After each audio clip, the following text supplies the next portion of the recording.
Hello बच्चों, कैसे हो? आपका स्वागत है त्रिपाण स्टडी सेंटर में। आज जो आपके समक्ष टॉपिक प्रस्तुत हुआ है कई मानने में काफ़ी महत्वपूर्ण है हर एक एग्जाम व्यू से।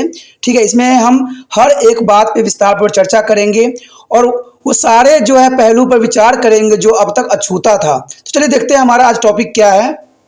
यहाँ पर जो हम कर रहे हैं काफ़ी महत्वपूर्ण है, राजनीतिक प्रणाली की मुख्य ढांचे। यानी हम यहाँ पर पॉलिटिकल सिस्टम के जो है मेन स्ट्रक्चर के ऊपर बात करेंगे, इसकी संरचना इसकी कैसी है और कैसी राजनीतिक प्रणाली संरचना होनी चाहिए। तो ये काफ़ी महत्वपूर्ण यहाँ पर बात आता है कि राजनीतिक ढांचे की सर्वव्यापकता यानी यूनिवर्सलिटी ऑफ पॉलिटिकल स्ट्रक्चर प्रत्येक राजनीतिक प्रणाली की महत्वपूर्ण विशेषता है। अर्थात प्रत्येक राजनीतिक प्रणाली की कुछ ढांचे हैं, कुछ संरचना है, जिसको जानना हमारे लिए काफ़ी महत्वपूर्ण रहेगा।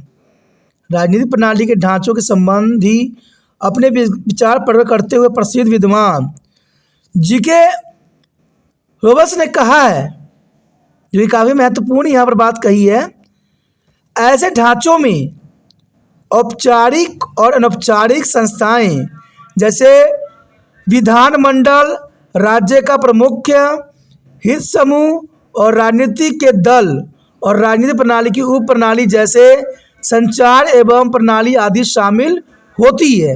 यानी देखा जाए तो such a structure of include formal informal institution the regulated and the head of state interest groups and political parties and sub system of political system as a communication sub system है।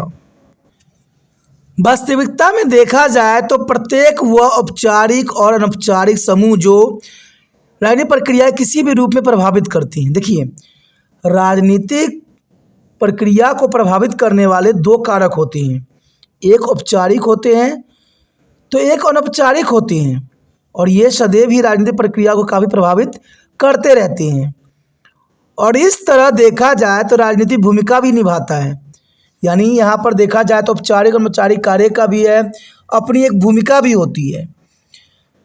कहते हैं राजनीतिक प्रणाली की ढांचा structure political system कहा जाता है, और ये ढांचा एक तरह के देखा जाए तो पॉलिटिकल सिस्टम के अंतर्गत आता है। और इसी बात को जे.सी.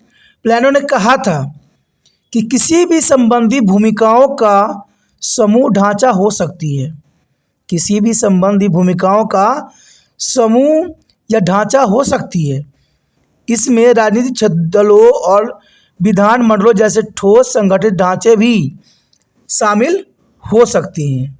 और structure could not be any set of relative roles including such a concept of organisational structure as the political parties and legislatures. तो काफ़ी महत्व रखता है बात। अगर हम देखें तो ऊपर लिखित विचारों को पढ़ने के पश्चात आप ये समझ सकते हो कि प्रत्येक राजनीतिक प्रणाली में अनेक ऐसे समूह होते हैं जो विभिन्न विभिन्न भूमिकाएं निभाती हैं। और ये सत्य है, चाहे वो समाज हो चाहे राजनीतिक में हो, सभी में अनेक अनेक विभागों का अपना एक कार्य प्रणाली होती है, भूमिका होती है, और राजनीतिक प्रणाली की कार्यशीलता को काफ़ी प्रभावित करती है। उन सभी संगठनों और समूहों को राजनीतिक प्रणाली की ढांचा कहा जा सकता है। देखा जाए तो राजनीतिक प्रणाली के ढांचों को दो प्रमुख शीर्षक जो यहाँ पर हमें दिए हैं, एक औपचारिक ढांचा, एक अनौपचारिक ढांचा। तो इसके ऊपर हमें विस्तारपूर्वक चर्चा करेंगे। आप बने रहे त्रिपाण से सेंटर के साथ। अगर हम औपचारिक ढांचे यानी फॉर्मल स्ट्रक्चर की बात करें तो प्रत्येक देश का एक संविधान होता है, प्रत्येक देश का एक संविधान होता है जिसके द्वारा विधानमंडल, लेजिस्लेचर्स, कार्यपालिका, एग्जीक्यूटिव्स और न्यायपालिका, जुडिशरी आदि सभी ढांचों की व्यवस्था की जाती है। यह औपचारिक ढांचे संविधान और कानून द्वारा निश्चित कार्य करते हैं और राजनीतिक प्रणाली का संचालन भी करते हैं। यानी देखा जाए तो राजनीतिक प्रणाली का संचालन भी करते हैं, और यह औपचारिक ढांचे ही राजनीतिक प्रणाली में निवेश को निकायों में बदलते हैं। To be converted input into the output, to convert input into outputs का कार्य करते हैं। और राजनीतिक प्रणाली का स्वरूप कोई भी क्यों न हो, यह औपचारिक ढांचे प्रत्येक जगह पाए ही जाते हैं। यानी ये औपचारिक ढांचे प्रत्येक जगह पाया जाना स्वाभाविक रहता है। बात अगर हम अगले पॉइंट की करें, अनौपचारिक ढांचा यानी इनफॉर्मल स्टेज, तो इसमें आलमंड और परवेज ने अपने मत रखे हैं और उन्होंने ये बात को साफ शब्दों में समझाने की कोशिश किया है, जो कि काफ़ी महत्वपूर्ण है कि राजनीतिक प्रणाली में विधानमंडल, अदालतें और प्रशासनिक एजेंसियां जैसे केवल सरकारी संस्था ही शामिल नहीं होती है, बल्कि सभी संस्थाएं अपने अपने राजनीतिक दृष्टि से शामिल होती हैं। The political system include not only governmental institution such as a legislatures, court and administrative agency, but all structure in there is a political aspects is important here. यानी काफ़ी महत्वपूर्ण एलिमेंट और पेबल्स ने इस जगह अपने विचार को रखा है। और देखा जाए तो औपचारिक संस्थाओं के अतिरिक्त अनौपचारिक संस्थाएं जो कि किसी भी रूप में राजनीतिक प्रणाली की कार्यशीलता को प्रभावित करती है, को एक राजनीतिक प्रणाली के संगठन में शामिल किया जाता है। हम जानते हैं कि राजनीतिक दल, दबाव समूह, हित समूह आदि अनेक ऐसे संगठन हैं जो राजनीतिक प्रणाली को व्यापक रूप में प्रभावित करते हैं और उन्हें राजनीतिक प्रणाली के अनौपचारिक ढांचों ही कहा जाता है। एंड डेविन्स्टन ने साफ शब्दों में इस बात का जो है 3 रूपों से यहाँ प्रेजेंट किया है: पॉलिटिकल कम्युनिटी, रेजाइम्स, अथॉरिटीज, यानी राजनीतिक समुदाय, शासन और अधिकारी वर्ग। और इसी को जो है यहाँ पर डायग्रामेटिक भी शो की गई है। चलिए डायग्रामेटिक हम देखें कि किसकी कौन सी पोजीशन है। तो यहाँ पर आप स्ट्रक्चर देख सकते हो जो काफ़ी महत्वपूर्ण है। इसमें पॉलिटिकल कम्युनिटी आपको नज़र आ रहा होगा, रेजाइम्स आ रहा होगा, अथॉरिटीज सेंटर में होती है, ठीक है, और ये इन्वायरमेंट होती है। और ये काफ़ी महत्वपूर्ण ढांचा है। एक राजनीतिक प्रणाली के मुख्य ढांचे आपको इसी प्रकार से नज़र आएगा। इसके दोनों तरफ इन्वायरमेंट रहेगी। सबसे ऊपर पार्ट में देख लीजिएगा पॉलिटिकल कम्युनिटी यानी राजनीतिक समुदाय है, दूसरा में शासन वाले हैं, और तीसरा नंबर पे जो आता है सेंटर में वो अधिकारी वर्ग होते हैं। तो इस प्रकार से जो है यहाँ पर राजनीतिक ढांचा चलती है। और ये सब दिया हुआ डेविड ने दिया था। डेविड ने इसमें बहुत काफ़ी महत्वपूर्ण बात की तरफ जो है यहाँ इशारा किया, समझाने की कोशिश किया। इसको 3 अथॉरिटीज़ के रूप में जो है डिवाइड किया, एक राजनीतिक समुदाय के रूप में, एक शासन के रूप में, एक अधिकार वर्ग के रूप में। और ये काफ़ी महत्व रखता है। यहाँ पर देखा जाए तो राजनीतिक दल, दबाव समूह, हित समूह आदि अनेक संगठन हैं जो राजनीतिक प्रणाली समाज को व्यापक रूप से हमेशा प्रभावित करती हैं। और इसके विचार अनुसार ये तीनों का जो है अपना एक अलग ही महत्व रखता है। आगे हमारे समक्ष जो अगला पॉइंट है राजनीतिक समुदाय। तो देखते हैं पहले हम राजनीतिक समुदाय में क्या कुछ जान सकते हैं, क्योंकि अगर हम इसको विस्तारपूर्वक चर्चा करें तो ये काफ़ी महत्व रखेगा। तो पहला अगर हम बात करें राजनीतिक समुदाय का यानी पॉलिटिकल कम्युनिटी की, तो काफ़ी महत्व रखेगा कि राजनीतिक समुदाय का अर्थ संगठित समाज या उन व्यक्तियों के समूह से है जो अपनी कठिनाई और समस्या के प्रति सजग रहते हैं। यानी पॉलिटिकल कम्युनिटी में वो लोग आते हैं जो अपनी कठिनाई और समस्या के प्रति काफ़ी सजग रहते हैं और साझी क्रियाओं तथा यत्नों द्वारा अपनी समस्या, कठिनाई तथा मतभेद को निपटाने का यत्न सदैव करते रहते हैं। राजनीतिक समुदाय प्रणाली का मुख्य अंग होते हैं और जब भी राजनीतिक समुदाय के राजनीतिक प्रणाली के दिए जाने वाले समर्थन में कमी आती है तो राजनीतिक प्रणाली के लिए संकट पैदा हो जाती है। राजनीतिक समुदाय का जितना अधिक समर्थन प्राप्त होगा राजनीतिक प्रणाली के लिए उतना ही अच्छा होगा। यानी पॉलिटिकल कम्युनिटी का राजनीतिक में बहुत ही महत्वपूर्ण योगदान है। कहते हैं जितना समर्थन प्राप्त होगा वो राजनीतिक प्रणाली के लिए उतना ही शुभम होगा। यदि आगे हम बात करें शासन, तो शासन को संवैधानिक व्यवस्था यानी कॉन्स्टिट्यूशनल ऑर्डर भी कहा जाता है, जो कि इस बात की सूचक होती है कि राजनीतिक समस्याओं को निपटाने की कोई नियमित और स्थापित विधि है।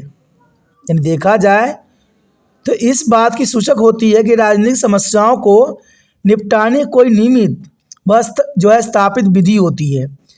शासन का अर्थ राजनीतिक प्रणाली की वह सर्वधानिक व्यवस्था है जिसके द्वारा राजनीतिक विवादों तथा समस्या आदि को निपटाया तथा पूरा किया जा सकता है। शासन में संविधान, कानून और परंपराएं आदि को भी शामिल किया जाता है और इसके कारण लोगों का विश्वास और राजनीतिक प्रणाली में बना रहता है। यानी जो विश्वास होता है लोगों को राजनीतिक प्रणाली में बना रहता है और इसका जो यहाँ पर रोल निभाता है वो शासन है और शासन को संवैधानिक व्यवस्था भी हम यहाँ पर कह सकते हैं। उसके पश्चात हमारे समक्ष आता है अधिकारी वर्ग। ये काफ़ी महत्वपूर्ण रहेगा। कहते हैं अधिकारी वर्ग उन व्यक्तियों का समूह है जिसके पास कानूनी तौर पर राज्य प्रबंधन चलाने की शक्ति होती है। अधिकारी वर्ग उन व्यक्तियों का समूह है जिसके पास कानूनी तौर पर राज्य प्रबंधन चलाने की शक्ति होती है और यह वर्ग राजनीतिक समुदाय की मांग की पूर्ति के लिए शासन द्वारा किए गए निर्णय को लागू करने का दायित्व निभाती है। ये सारे कार्य जो है अधिकारी वर्ग का होता है कि जो रूल रेगुलेशन लगाए जाते हैं उसके जो है लागू करने का दायित्व इन्हीं के ऊपर होता है और कई बार एक मांग की पूर्ति अनेक मांग को जन्म देती है। यानी एक मांग की जो है अनेक मांगों को जन्म देती है और ऐसी स्थिति में अधिकारी वर्ग को राजनीतिक समुदाय के प्रति उत्तरदायी होना भी पड़ता है और लोग की संतुष्टि करनी पड़ती है। राजनीतिक प्रणाली में ऐसे क्रिया निरंतर चलती ही रहती है और सदैव चलना ये आम बात हो जाती है जो ये काफ़ी महत्वपूर्ण रखता है। चलिए देखते हैं आगे हम राजनीतिक प्रणाली की वातावरण किस प्रकार की होती है। आगे जो हमारे समक्ष आया है राजनीतिक प्रणाली का वातावरण, तो इन्वायरमेंट एंड पॉलिटिकल सिस्टम तो काफ़ी महत्व है यहाँ पर। इसके अंतर्गत डेविस स्टर्न के अनुसार जो वातावरण राजनीतिक प्रणाली को प्रभावित करती है या जिस वातावरण में राजनीतिक प्रणाली काम करती है उसे दो भागों में यहाँ पर जो विभक्त करने का प्रावधान निश्चित किया गया है। एक जो बात होती है वो होती है समाज का आंतरिक वातावरण। यानी देखा जाए तो समाज का आंतरिक वातावरण, इंटरसोशल इन्वायरमेंट, यानी समाज के आंतरिक वातावरण का अर्थ है कि प्रत्येक समाज के अंदर अनेक ऐसे तथ्य होते हैं जो राजनीतिक प्रणाली की कार्यशीलता को प्रभावित करती है। यानी प्रत्येक समाज के अंदर अनेक ऐसे तथ्य होते हैं जो राजनीतिक प्रणाली की कार्यशीलता को प्रभावित करती हैं। उदाहरण के लिए देखें तो भारत में व्यापक सतह पर पाई जाने वाली गरीबी, बेरोजगारी, अनपढ़ता, जातिवाद और सांप्रदायिक हिंसा और भ्रष्टाचार आदि तथ्य ने भारतीय राजनीतिक प्रणाली को व्यापक रूप से प्रभावित किया है। और मैं तो ये भी कहता हूँ कि राजनीतिक प्रणाली के कारण ही इन सब का उदय हुआ है।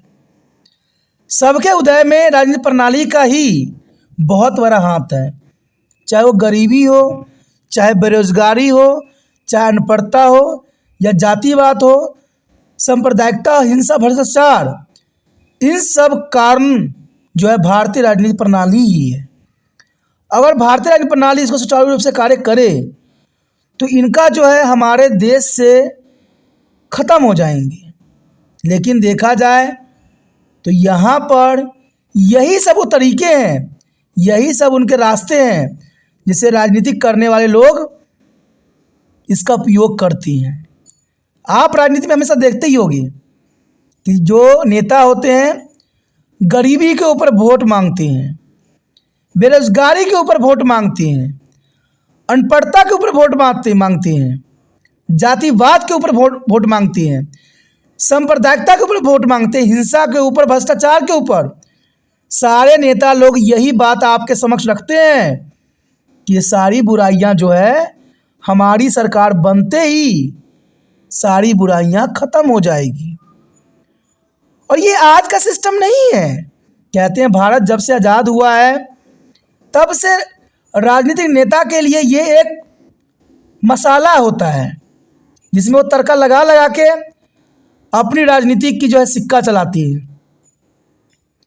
समाज का आंतरिक वातावरण काफ़ी प्रभावित करता है और ये सब आंतरिक वातावरण ही है।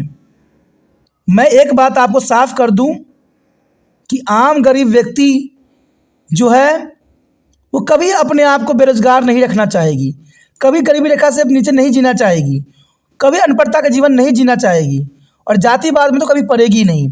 संप्रदाय दंगा और हिंसा की बात है और भ्रष्टाचार की आम गरीबों में कहीं भी आपको देखने को नहीं मिलेगा। ये सारे बड़े बड़े लोगों, बड़े बड़े लालची लोग और बड़े बड़े जो अपने आप को देश के निर्माता समझते हैं, वो सारे यही चीज़ों का उपयोग करके आम लोगों को जो है ख़त्म करते हैं, आम लोगों को जो है शोषण करती हैं। और इन्हीं शोषण करने के कारण आज ये बड़े बड़े पद पे आसीमान होते हैं।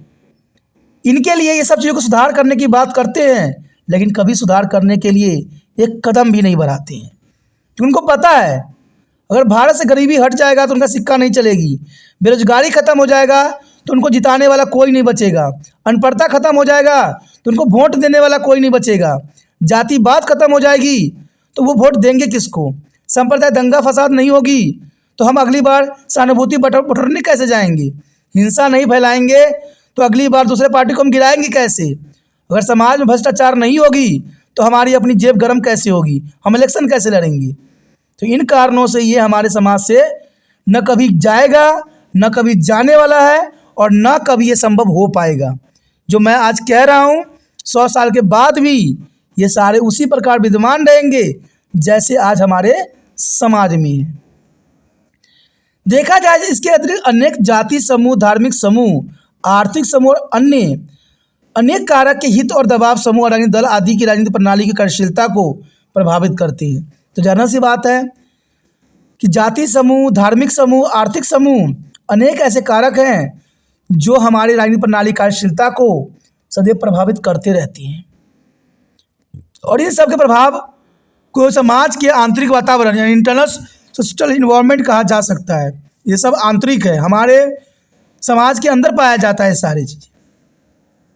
अगर हम समाज का बाहरी वातावरण की बात करें यानी एक्स्ट्रा सोशल इन्वायरमेंट, तो यह प्रभाव राजनीतिक प्रणाली पर देखा जाए तो अंतर्राष्ट्रीय संगठन, अंतर्राष्ट्रीय नियम तथा अन्य देशों के जो है संवैधानिक प्रणाली से पैदा होती है। यानी अंतर्राष्ट्रीय नियम तथा अन्य देशों के संवैधानिक प्रणाली से पैदा होती है, क्योंकि आज कोई भी राजनीतिक प्रणाली समाज के बाहरी वातावरण को प्रभाव से बच नहीं सकती है। क्योंकि जो बाहर देखिए, अब देखिए अभी युद्ध हो रहा है, तो आपको क्या लगता है कि आप बहुत सेफ हो, यहाँ पर भारत में हो, यहाँ युद्ध नहीं होता, बहुत सेफ हो, लेकिन इसका प्रभाव चाहे भारत युद्ध करे चाहे ना करे, इसका प्रभाव भारत में भी पड़ेगा। कैसे पड़ेगा? सबसे पहले तो इन्वायरमेंट पे ही पड़ेगा। इन्वायरमेंट किसी के बंदिश में नहीं रहता है, चाहे इन्वायरमेंट किसी के सीमाधीन में नहीं रहता है। अगर मान लीजिए वहाँ पोल्यूशन फैल रहा है, गोला बारूद चल रहा है उन देशों में, तो क्या इसका भारत पे इफेक्ट नहीं पड़ेगा? 100% पड़ेगा। तो कहते हैं बाहरी वातावरण जो समाज में होते हैं उनका भी प्रभाव एक दूसरे पे पड़ता ही पड़ता है। पाकिस्तान द्वारा आतंकवाद के रूप में भारत के विरुद्ध मुख्तारी युद्ध यानी प्रॉक्सी वॉर आरंभ किया गया हुआ था और जिसके साथ लड़ने के लिए भारत को अपनी आंतरिक और बाहरी सुरक्षा को मजबूत करना पड़ा और इस सुरक्षा सेनाओं के लिए बहुत सारे आधुनिक शस्त्र भी खरीदने पड़ रहे हैं और यह भारतीय राजनीतिक प्रणाली पर पड़ने वाली बाहरी प्रभाव ही है। तो आप समझ गए होंगे कि आंतरिक और बाहरी प्रणाली वातावरण कैसे प्रभावित करती हैं और ये कहीं ना कहीं हमारे देश को खोखला करता है। दोस्तों इसी के साथ हमारा ये टॉपिक भी ख़त्म हो जाता है जो काफ़ी महत्वपूर्ण है। अगला टॉपिक जो हमारे समक्ष आएगा वो है function of political system according to David Easton. यानी डेविड एस्टन के अनुसार राजनीतिक प्रणाली के क्या कार्य है, तो उसके विषय में हम विस्तार पूर्वक चर्चा करेंगे, हर एक पहलू पर नज़र डालेंगे। अब बने रहे त्रिपाण सेंटर के साथ। अगर आपको ये वीडियो समझ में आई, अच्छा लगा, जितना हो सके शेयर करने की भावना आपके मन में बरकरार रहना चाहिए। और एक बात हमेशा ध्यान रखना चाहिए कि कभी वीडियो देखिए पूरा देखिए, कभी स्किप करके ना देखिए, आगे बढ़ा के ना देखिए, क्योंकि इससे जो वीडियो गुणवत्ता है वो आपको अंडरस्टैंडिंग नहीं हो पाएगी और आपका ज्ञान अधूरा रह जाएगा। ठीक है, इसके लिए त्रिपाण सेंटर कोई भी रिस्पॉन्स नहीं लेता है।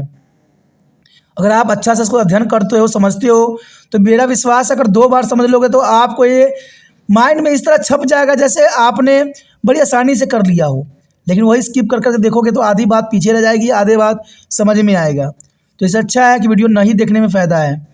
ठीक है, अगर वीडियो देखना है तो पूरा देखिए, अच्छे से देखिए, जो आप एग्ज़ाम में अच्छे से अच्छे कर सको। क्योंकि त्रिपाठी सेंटर का एक ही लक्ष्य है कि बच्चे जब एग्ज़ाम में बैठे तो उनका फेस अपनी पेपर पे होना चाहिए, इधर उधर नहीं होना चाहिए, क्योंकि उनको सब कुछ आना चाहिए। इसी विश्वास के साथ त्रिपाठी सेंटर आपके लिए काम करता है, और आपका भी काम होता है कि जितना हो सके इस वीडियो को शेयर करना है। और शेयर करने के लिए कुछ नहीं करना है, यूट्यूब से लिंक को कॉपी करना है, व्हाट्सएप स्टेटस पर लगा देना है। पहली बार मेरे चैनल पे आए हो, पहली बार वीडियो देख रहे हो, समझ में आ रहा है तो एक बात और भी महत्वपूर्ण रखता है कि चैनल को सब्सक्राइब कर लीजिए। सब्सक्राइब कीजिएगा, तभी भी आने वाला वीडियो का नोटिफिकेशन मिलेगा, और इस प्रकार आप त्रिपाठी सेंटर जुड़ भी जाइएगा और नोटिफिकेशन भी प्राप्त होगा और समझ भी आएगा। सोचिए नहीं, विचार न कीजिए, अभी त्रिपाठी सेंटर को सब्सक्राइब कीजिए।